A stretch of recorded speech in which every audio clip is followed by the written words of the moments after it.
وفاقی اردو یونیورسٹی میں انتظامیہ اور ملازمین کے مابین واجبات کی عدم ادائیگی کے خلاف اساتذہ کا تدریسی عمل کا بائیکاٹ جاری ہے۔ اس حوالے سے ہم نے رابطہ کیا ہے نمائندہ خصوصی محمد ادریس سرائی سے۔ ادریس سرائی، بتائیے گا یہ کیا معاملہ ہے؟ آپ کی بات ہوئی ہے اساتذہ رہنماؤں سے، کیا کہنا ہے ان کا؟ جی بالکل، وفاقی اردو یونیورسٹی میں انتظامیہ اور ملازمین کے مابین جو واجبات کی عدم ادائیگی کے حوالے سے جو ان کے اساتذہ کا جو ایک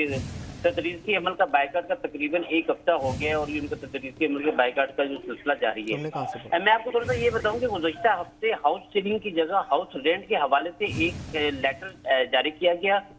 جس میں بتایا گیا ہے کہ ہاؤس سیلنگ کی ادائیگیاں ملازمین کے گھروں کے دورے یا انسپیکشن یا جو یعنی کہ ان کی جو تصدیق ہوتی ہے اس سے مشروط یعنی کر دی گئی ہیں، جس پہ وہ سراپا احتجاج ان کا کہنا ہے کہ یہ الگ چیز ہے اور جو ہاؤس سیلنگ کی ادائیگیاں وہ الگ چیز ہے۔ تو یونیورسٹی انتظامیہ کی جانب سے دوبارہ یعنی کہ ایک لیٹر لکھا گیا اور ملازمین کو کہا گیا کہ اگر دفتری اوقات میں وہ اپنے متعلقہ شعبوں سے موجود نہیں ہوتے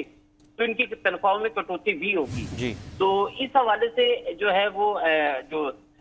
ٹیچنگ اسٹاف ہے وہ بھی احتجاج کر رہے ہیں، جو نان ٹیچنگ اسٹاف ہے وہ بھی احتجاج کر رہے ہیں، اور ان کا یہ کہنا ہے کہ جو وائس چانسلر ابھی عہدے پر آئے ہیں ان کو بھی 6 ماہ نہیں، یعنی 6 ماہ بھی ابھی تک پورے نہیں ہوئے،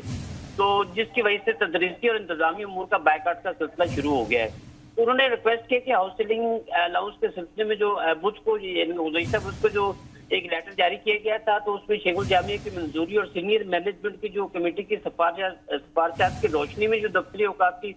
بات کی گئی تھی اس کو وہ ہٹایا جائے، اور جو ہمارے مطالبات ہیں اس کو فوری طور پہ جو ہے اس پہ امپلیمنٹ کیا جائے۔ جی بہت شکریہ ادریس سرائی، آپ ہمیں تفصیلات سے آگاہ کر رہے تھے۔